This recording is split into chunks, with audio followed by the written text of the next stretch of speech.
It's now time for Punted, a podcast discussing the very latest in all things racing, including tips, giveaways and laughs. Here's your hosts, Scott McKinnon and Nathan Kendrick.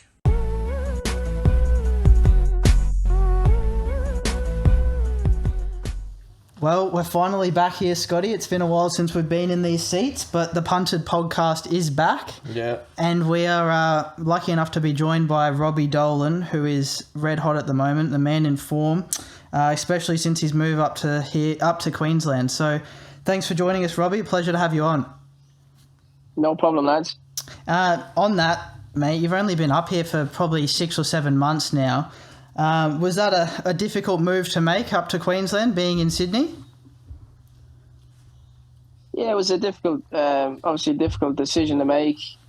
I've got a young family, I've got a young daughter, and, to sort of move everything that we own and just sort of jump ship, I suppose, is pretty difficult. So it wasn't an overnight decision, and I'm very happy I made the move though. Yeah, for sure, Robbie. Was it a family decision, or was it just more career choice for you to come up here and try and, knock off a premiership up here? Yeah, probably a bit of both. I wanted a bit of a change of scenery. As a jockey, I always want to improve, and I sort of felt like I was just hitting a flat spot a little bit in Sydney. Obviously, it's very difficult down there, and I just wasn't getting many rides towards the end. And obviously the opportunity to come up came into my mind, and I just sort of jumped at it when I went for it, when I had the chance. I mean, did you go out on a bit of a limb coming up, or did you sort of speak to trainers prior to moving to see, if they would support you on your move up here? Yeah, look, I rang a couple of trainers. I rang Chris Muntz and Rob Heathcote and a couple of others, and I just said, I'll be up there, and I'm not expecting rides off anyone, but if you're willing to let me come in and do a few gallops, I'd appreciate it, and hopefully we get a few rides out of it. So it's started very well. Yeah, and you ride quite light too, so there's definitely plenty of opportunities up here in Queensland. Yeah, I'm natural lightweight. 52 is no issue for me, which is sort of the minimum weights at the moment. So then lightweight Group 1 handicaps coming around, horses on the limit. It's definitely an advantage to be so light like myself. Talking about them Group 1 rides coming up, obviously there's lightweight chances, but you rode the Daybreak race last week, and it backs up this week, and you have a handy book of rides, Robbie. Probably the best book of rides I've seen you on a Saturday in a long time, I reckon. Yeah, it's nice. It's nice, it's like I said, you start from the bottom anywhere you go, and you try and work your way up, and it's just nice to sort of be supported by good trainers and good horses, and thankfully we're keeping the ball rolling, and I've actually had my best season in probably 4 or 5 years this season, so it's going really well. And on good horses, you're no stranger to riding good horses. You're apprentice to Mark Newnham, and You've rode multiple Group 1 winners, one being Profondo. He was definitely a horse you had a lot to do with. Yeah, Profondo, obviously he was around right at the start of COVID, and sort of all the jockeys were in sort of quarantine in the city, and I had just come back from an injury, and I was able to go and sort of galloping when everyone else was sort of stuck away in quarantine, and I was riding gallops for Richard Litt, and I really liked him. Obviously, they paid a lot of money for him, and there was a big hype about him. Well-bred horse and really good-looking horse, and he had an engine to boot with it as well. He was a very, very good horse on his day. When you talk about Profondo, race day he did quite a lot wrong sometimes. Like he wanted to hang in, and he could be quite colty. Did you find that he never really hit the straps 100%? He was always doing something wrong, but he was just that good. Yeah, he was very difficult horse to ride. That's probably why I was able to keep the ride on him that day in the Spring Champions, because he's not very easy, and I knew him very well, and had a bit to do with him. So, I was very grateful the owners stuck with me. I think absolutely he's probably a horse who never reached his full potential. He was also in the era of Animo and a lot of very, very good horses that were running. He was running against in them big races as well. So um, you really need to be doing everything correct to be beating horses or running close to horses like Animo and stuff like that. And like you said, he used to do things a little bit backwards, I suppose. Was it that the fact that he was quite colty, or was that just the horse you think in himself? He wasn't colty. He was Just had a few. He was a pretty genuine, relaxed sort of horse. He was just. It's hard to even explain. He used to just get things in his head, and it was very hard to get them out of him. Like the hang-in situation, that sort of came out of nowhere, and it was very hard to fix him. So horses are funny animals. If they knew their own strength, he wouldn't be able to ride them. And he probably never reached his full potential. But Richie and his team done unbelievable to win a Group 1 with him, and he's standing at stud now. So yeah, I think he's at Windsor Park, I think in New Zealand from memory. And that was obviously quite an emotional win too, being your first Group 1. And obviously, yeah, you mentioned he did do a lot of things wrong. So for him to even knock off a Group 1 at I think his third start was a massive effort. Yeah, for sure. It was a pretty emotional day for me. Obviously, I come to Australia with no intentions of really succeeding as much as I have. I just wanted to have a crack and see what happened, and I suppose sort of everything that happened sort of with COVID and being away from family and my injury and everything just sort of it was like it was all just dropped on me at the same time. And that day when the horse won the Group 1, I was bawling my eyes out crying. So it was very good. I tell you what, you must have a set of magic hands too, because you got Shelby Sixtysix to be probably the best sprinters in Australia that day. When he won that Group 1, he hadn't even looked like it since. So you might have to get back aboard, I reckon. Yeah, poor Shelby. He's still going around. He's still getting around. Yeah, one thing they can never take a Group 1 away from that horse. He's a Group 1 winner, and Dead right. People can say what they want. He might not be going good at the moment, but he's a Group 1 winner, and he's got the trophy sitting on the cabinet back home. That's right. And what was the story with how you got on him? Because I'm pretty sure, was it Tommy Berry was on him the start before that he won? And did Tommy Berry, I think, rode in the Congo in the Galaxy? Is that how you got the ride on him? Because he had, I think, 52 kilos that day. Yeah, I think 52 is the reason why I got on him. Yeah. Again, being a lightweight jockey in them lightweight races is such an advantage. I've ridden plenty of winners for Danny. I had lots of luck for Danny as an apprentice. And when Shelby won the Morris McCartan Stakes the week before, I texted my manager and I just said, Shelby 66 for the Galaxy, ? And I didn't know if he was even going to run in the race, because in previous years, the Morris McCartan has actually been a good lead up for the Galaxy. A week later, I rode Easy Eddie for Joe Pride, who finished third in the Galaxy after winning the Morris McCartan. And it was just sort of I don't know why. I even messaged him. I was like, yeah, Shelby. And then I don't know if it was even the plan to go there or whatnot, but thankfully, being a lightweight jockey, there wasn't too many options. And then sort of the little bit of an affiliation I had with Danny, they decided to pick me. And he beat some good horses that day. Away game, overpass in the Congo. So the very good effort by him to win that race. Oh, absolutely. People say, it was a fluke on the day or whatever, but you don't fluke Group 1 winners, believe me. They're very difficult to come. They don't hand them out. The horse was just in unbelievable order. Horses, like I said earlier with Profondo, horses are funny animals, and that horse just wanted to win for whatever was going through his head them couple of weeks on that real heavy tracks. He was just loving it, and he was electric on the day. We had a dream run. We drew well. I think we sat a couple back on the fence and got the splits when I needed, and he just quickened up. It was like a fairy tale, I suppose. Talking about Group 1s too, Robbie, your granddad was a multiple Group 1 winning jockey over in Ireland too as well, is that correct? Yeah, my granddad had a couple of Group 1s. He won the St. Leger, I believe, and maybe another classic also in Ireland back in the day. And it's good to sort of I suppose. Keep the flag flying. Yeah, Group 1's running the family, I guess, eh? Yeah.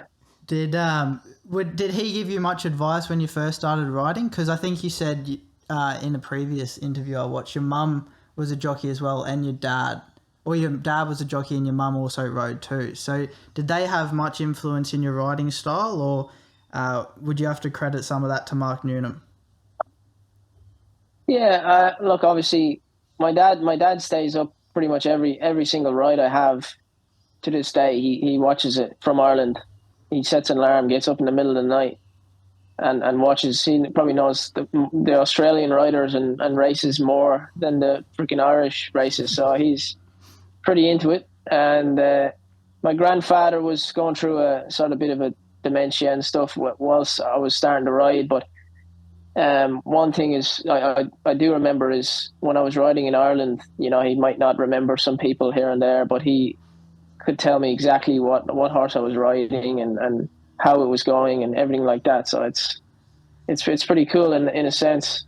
My brother's a trainer in America. My mother used to ride track work when she was younger, but yeah, it's definitely in the blood. Was because you came over and you went to Melbourne originally, but the apprentice school was quite full then, and I think it's quite difficult to get into as well. So you made the move to Sydney, Mark Newnham. So how did that relationship come about? Yeah, I just come from Melbourne to Sydney, and I was sort of just riding a bit of track work at Warwick Farm. At this stage, I didn't even know if I wanted to be a jockey anymore because I was sort of happy just riding track work in the morning and then having the rest of the day off doing whatever the hell I wanted. It was just great.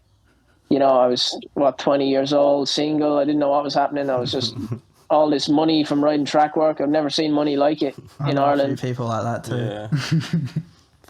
It was just like, this is just so easy. I just thought it was just such easy money. And I was like, you know, like I said, 20, I was cocky like I am now, but I was even cockier then. And I thought the horses were so easy to ride. Everything was great. And then Mark see me obviously galloping one day at Warwick Farm, and he approached me and he asked me, did I want to be an apprentice? And I was thinking, well, yes, I absolutely love to be apprentice. And a couple of people approached me also, but I had my eyes on Mark a little bit because he was a young trainer. He had about 10 horses at the time, or maybe a bit more when I was first there. And I just liked the way he went about himself. He was very, very mannerly, and you know, his horses were always well behaved, and they're always they always looked well and stuff like that. And he had a great team around him. And when he asked me, I jumped at the offer. Yeah, and he's produced a lot of good apprentices too. I think Tyler Schiller was another one that was apprenticed to him. He's flying too. He's probably going the best out of nearly all of them now. Yeah, at the moment. Oh, no need to rub it in. Yeah. No, out of that bunch, out of the Gibbons, you know, they're all flying really, like Dylan and Zach and Tyler, but geez, they've taken the world by storm, them boys. Did you have much to do with them when you were coming out of your time?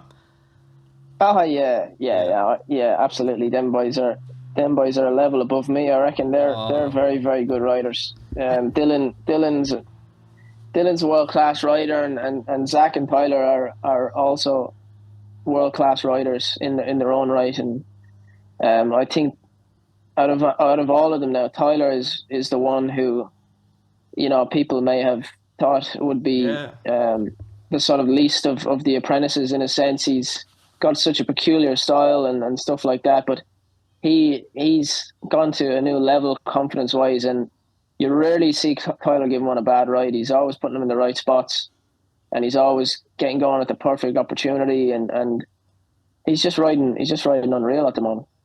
And how did you personally find that transition from being an apprentice, mind you, back-to-back champion, winning back-to-back champion apprentice titles, then coming out of your apprenticeship, and you're obviously in a competitive racing jurisdiction, yeah. So how did you find that transition from apprentice to a senior jockey? Yeah, it's difficult. It's very difficult for any apprentice when they first come out of time. It's like being kept in a fish tank pretty much for the last few years, and then you're just released into the ocean. It's just crazy. It's like One thing I did miss was the sort of camaraderie of the stable life. You know, you're going in doing afternoon shifts, which obviously you hate as an apprentice. But only looking back on it now, you kind of miss the stable staff you're hanging around with, and you're getting to know the horses of the stable you're apprentice to really well. You probably get more bonds with them as an apprentice than you do as a jockey. Sometimes as a jockey, you might see a horse in the mountain yard when you're about to get on it for the first time and you've never seen the horse before in your life. So it's the sort of camaraderie between the trainer and the apprentice never really goes. Like if I ever talk to Mark Noonan right now, he'll always be boss. You know, that's what I'll call him. So, but it's difficult. It's very difficult. Some people, it's more difficult for some people than others. I think being a lightweight rider for me, it definitely was a little bit easier because I was able to pick up, you know, Group 1 rides and stuff at lighter weights, and it definitely helps. And do you still speak to Mark much now that he's over in Hong Kong? Yeah, I've spoken to him a few times. He's a busy man. But, you know, he messaged me. I haven't spoken to him in a little while, but when probably a couple of months ago when I was just starting to really get the ball rolling up here in Brisbane, he sent me a message on WhatsApp and said that it was a good move and keep up the good work and stuff like that. So, yeah. I'm going to change course a bit here. When did you learn that you could sing? Because I can't sing. I don't know if Nathan, can you sing? Nah. Actually, I did sing in a play. In a grade 7 school play, I did believe it. We're nowhere near fucking Robbie Dolan. No, we're standards. not Robbie Dolan. No. When did that come in the picture, Robbie? When did you decide the voice would be a good idea to pursue? To be honest, it was just a sort of I'll just wing it and see what happens sort of moment. Again, it was during COVID, and it was I was singing. You know, I've always been singing since I was a kid, like here and there, like messing around and whatnot. Done again, school plays like yourselves, and don't include me. Racing took over.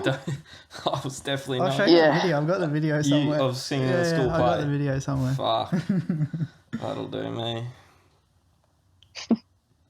Yeah. But yeah, anyway, sort of, it sort of went out the window when I started racing, and I think maybe at the Christmas party, Mark's Christmas party, one year I was a couple of Coronas in, and Tom Sherry was like, "Oh, Robbie, get up and sing." So I ended up getting up and singing a song, and then everyone sort of realised I could sing. And then myself and Mark went on a TV show, like a chat show, was it a racing show. Beyond the Barriers? Yeah, Beyond the Barriers. Yeah. And that's when they sort of stitched me up and made me sing Desperado, and that sort of went viral. And then that's when the people from Channel 7 reached out and said, "Oh, do you want to audition for The Voice?" Yeah. And I was just like, "Yeah, why not? Screw it, let's do it." Are you still getting gigs in that now that you're up here in Queensland? I've done one or two. I haven't done too many. I get a lot of offers, but I turn a lot of them down. Price, right? Just for the fact, you know, I'm sort of just focusing on the racing a bit. Yeah. But I do have a couple of things in the works that I can't really talk about. But yeah, for probably the end of the year, next year, there's some more singing stuff that is gonna come about into the world. So pretty cool. How was it singing the horses at Cox Plate Day? That's usually a massive day. You know, huge crowd. Dale Braithwaite is usually the man for the job, but it was Robbie Dolan. How was that day? Yeah, it was unreal. It was sort of, it was a bit bizarre. Like I remember being there watching Darryl sing it one year, and then I was just up there. It was just packed full of people. Like, and I just had all my good mates who were in the band with me just there, you know. And we went up a few days before and done a sound check and stuff like that. It went down really well. You know, it was unreal. If you had to choose riding or singing, gun to your head, you can only choose one. Which one are you choosing? Probably shoot me, I'd say. Throw golf. Good answer. Throw the golf. How is the golf going, Robbie? I asked you that. Yeah, the golf's going good. 17. I'm 17 handicap. Still on that robber's handicap. I moment. tell you that every time I see you on that robber's handicap of a 17. You'll be down to 11 by the end of the year. Then you'll find it tough. Yeah, I think I'll leave the comps now for a while so I can stay at 17. You know how it is. And the Winter Carnival's fast approaching. Kicked off the last few weeks. As Scotty mentioned at the start of the episode, Robbie, you've started off with a flyer. You've had Exotic Miss, which backs up this weekend in the Princess Stakes. Good win last week in the Daybreak Lover. What do you think of her? Pretty promising horse moving forward? Yeah, nice filly. One that's sort of really just come out of the book, just come out of nowhere in a sense. And just sort of jumped onto the page. She I rode her last prep. I finished third on her behind Wago Tiger and something else. And she had a nice bit of promise, but she was very sort of green. She could get pretty keen and hot in the yard and get her head up a bit. And there was still a couple of things to iron out. But she won that next start by about 10 lengths. I think Talia Fenlon rode her, led all the way. And that probably gave her a nice bit of confidence going out for a spell. On a win like that would have given her a lot of confidence, and she come back, and when I rode her first up, she was just a completely different animal. She was so relaxed in the yard, back down to the gates unreal, and obviously we were stuck 3 wide, but well, she's very well balanced and just creeped into the straight and blew them away. And then last start we drew like 18 or whatever, come in a couple, but we didn't really know where we were going to be. And she just showed brilliant gate speed, got outside the leader, and to be honest, was probably beaten by Transatlantic until she stuck her head out and fought back. So yeah, it's a tough she's one now who might surprise people going forward into, if she can run well tomorrow, she could if she can get up over a trip, which her breeding suggests she will. She could be an Oaks contender. It's obviously a very good ride on Saturday, but there's probably a bigger hyped horse than Jimmy's a Star. He looks like a very promising horse coming from Melbourne, obviously racing Newcastle, and he's gone for a little freshen up. He looks like a real nice horse going into the Winter Carnival. You'd be excited to ride him on Saturday. Yeah, really good pickup ride. He was actually supposed to run last Saturday at Randwick. Yeah. And obviously the wrists were called off or whatever, and he was late scratching, I think, before that. But I think he came up here. I don't know if he was really supposed to run in that race, or I'm not 100% sure. But he's a really nice horse. They've got big high hopes for him, and obviously, there's been plenty of hype about him. Yeah. On social media and stuff like that. And look, the second and third favourite have been taken out of the race already, so it's falling apart a little bit, but again, it's a stakes race, and you don't get given those sort of races. But I'm very, very grateful for the opportunity, and hopefully we can get the job done. Is there any other horses throughout the Winter Carnival you're looking forward to riding? Yeah, well, I think Exotic Miss is really just excited me. Obviously, Tojaki, who won last Saturday as well, was very impressive that day, and Kendrick's team is absolutely airborne at the moment. And I think if she's placed right, she could pick up a nice stakes race as well. Being inside a scoop, I think she might be going on the Hollandale Day, and it's been just transferred actually today to the sunny coast. The sunny coast.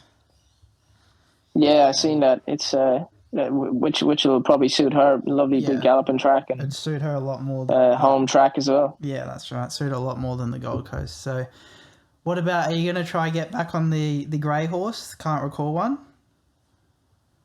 Yeah, we're trying to get back on him. Obviously it's out of my control.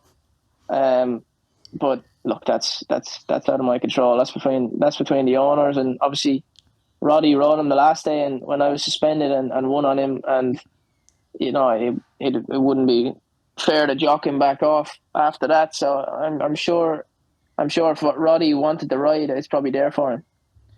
Well, we'll see what happens, but we definitely appreciate you coming on, Robbie. We've been off the scene for a while, so good to get back on the mics with a good guest. Thanks for coming on, mate. All the best on Saturday. No worries, lads. Thanks, mate. Good Cheers. on, mate. Talk to you.